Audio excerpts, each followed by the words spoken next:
आधी तुमच्या मुलांना चांगल्या राजकारणाकडे अशा विनायक राऊतांबद्दल सध्या त्या घडामोडी घडतात तुम्हाला ठाऊक असतील, त्याच्यावरती तुमच्या नेमकी प्रतिक्रिया काय असणार आहे? कारण की दोन्ही बाजूंना आरोप प्रत्यारोप झाले. माझी याच्यावर प्रतिक्रिया काही सुद्धा नाही. विनायक राऊत साहेबांच्या हा घरातला विषय आहे आणि घरातला विषय त्यांनी स्वतः त्याचं क्लेरिफिकेशन दिलेलं आहे, संबंधित व्यक्तींना देखील क्लेरिफिकेशन दिलेलं आहे. त्याच्यामुळं त्यांचा हा फॅमिली मॅटर कोर्टामध्ये आहे आणि त्याच्यावर मी काही राजकीय भांडवल त्याचं करू इच्छित नाही. शेवटी माझ्यावर देखील एकनाथ शिंदे साहेबांचा संस्कार आहे, आई वडिलांचा संस्कार आहे. त्याच्यामुळे त्यांच्या वैयक्तिक मॅटरमध्ये जाऊन मला काही टीका टिप्पणी करायची नाही. जे काही योग्य असेल ती कारवाई पोलीस डिपार्टमेंट करेल किंवा कोर्ट त्याचे निर्णय देईल.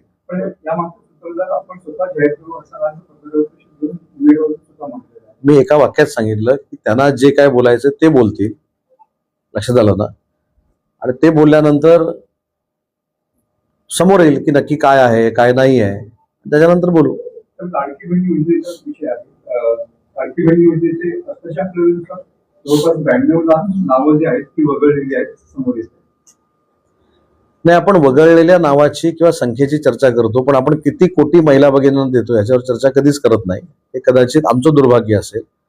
काही ठिकाणी अनावधानानं नोकरी करणाऱ्या महिलांचे देखील फॉर्म भरले गेले, काही ठिकाणी पुरुषांच्या नावावर फॉर्म भरले गेले, पुरुषांच्या खात्यामध्ये पैसे जमा झाले.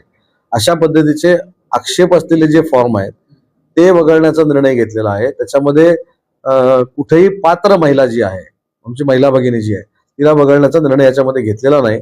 परंतु किती कोटी महिला भगिनींना आपण देतोय ते न बोलता किती कमी झालंय याच्यावरच आपण बोलतोय, आणि हे विरोधकांची एक वेगळी स्टाईल आहे. तर उद्धव ठाकरे यांनी जाहीर केलेलं आहे की जे दिल्लीमध्ये जंतर मंतरवर आंदोलन सुरू आहे, सोनम वांगचुक आणि दीपक दत्ते यांच्या आंदोलनात त्यांनी पाठिंबा जाहीर केलेला आहे. वेळ तसं की आपण या आंदोलनाकडे जाऊ आणि राहुल गांधींनी पण या आंदोलनात जावं. हे फारच लवकर पाठिंबा जाहीर केला ना. आज कितवा दिवस चालू आहे? 16वा दिवस. किती जाऊ लवकर जाहीर केला, त्याच्या पलीकडे काय बोलायचं. फारच लवकर त्यांनी हा पाठिंबा जाहीर केलेला आहे. परंतु देशातल्या युवा पिढीसाठी, देशातल्या उद्योजकांसाठी, देशातल्या शेतकऱ्यांसाठी, देशातल्या कामगारांसाठी केंद्र शासन काम करतंय, राज्य शासन काम करतंय. हा विश्वास मतदारांचा असल्यामुळेच एनडीएचं सरकार हे देशामध्ये आलेलं आहे आणि महायुतीचं सरकार हे महाराष्ट्रामध्ये आलेलं आहे.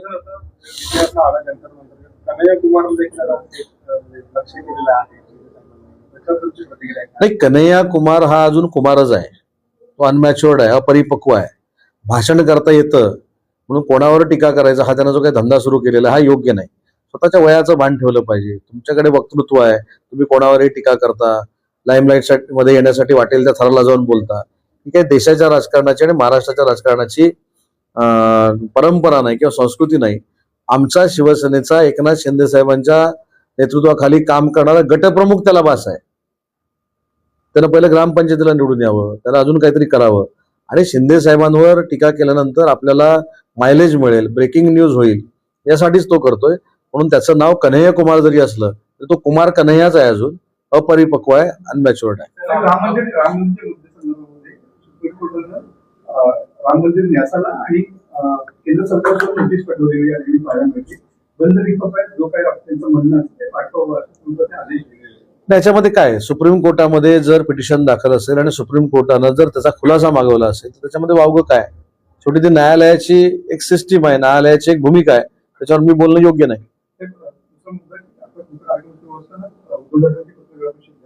आपण जे रामरक्षा आंदोलन घेतोय हे हिंदू संस्कृती टिकावी यासाठी घेतोय असं स्पष्ट मत.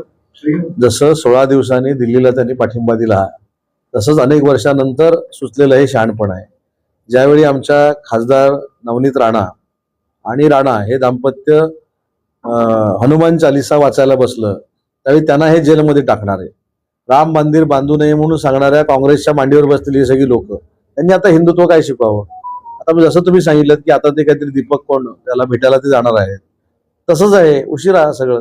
रामरक्षा पटेल हे नागपुरात देखील केलं जाणार आणि शुभेच्छा आहेत ना माझ्या.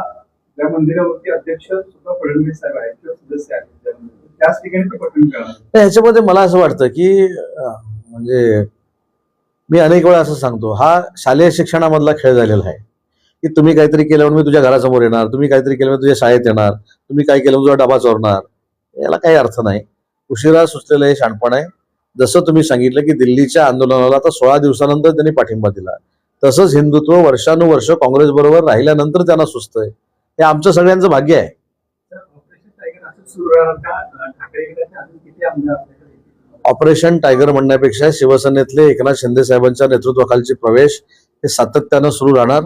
अनेक नगरसेवक, अनेक महानगरपालिकेचे नगरसेवक, अनेक माजी आमदार, अनेक माजी खासदार, जमलं तर महाविकास आघाडीचे काही आमदार सगळे आमच्या सोबत यायला तयार आहेत. त्याच्यामुळे अजिबात चिंता करण्याची आवश्यकता नाही. ऑपरेशन 1, 2, 3 वर आम्ही थांबणार नाहीत. ऑपरेशन भरपूर अजून व्हायची आहेत. तर आकाश शिरसाट म्हणतो की मातोश्रीवरती काय जरुरी करणारे घेतात, त्याला पोल मॅनचं उत्तर दिलेलं आहे की तुमचा व्हिडिओ जो आहे तो घरातच माणसाने या ठिकाणी दिला, तर तुम्ही मला अशा गोष्टीवर चर्चा देखील करायची नाही. मला माझ्या पक्षाची भूमिका मांडायची आहे. मला माझ्या नेतृत्वावर जे कोणतरी आलतू फालतू येऊन टीका करतात त्यांच्यावर बोलायचं आहे. त्याच्यामुळे मगाशी मी सांगितलं की जो राऊतांच्या बाबतीतला, विनायक राऊतांच्या बाबतीतल्याच या प्रसंगामुळे ह्या सगळ्या पत्रकार परिषद झाल्या. त्याच्यामुळं कोर्टामध्ये मॅटर चालू आहे आणि कोणाच्याही वैयक्तिक आयुष्यामध्ये जाऊन डोकवावं ही प्रथा आणि परंपरा एकनाथ शिंदे साहेबांची नाही. आणि त्यांच्याच नेतृत्वाखाली आम्ही काम करत असल्यामुळं आम्ही न्यायालयावर विश्वास ठेवतो, आम्ही पोलिसांवर विश्वास ठेवतो. त्याच्यामुळे मला त्याच्यावर काही बोलायचंच नाही.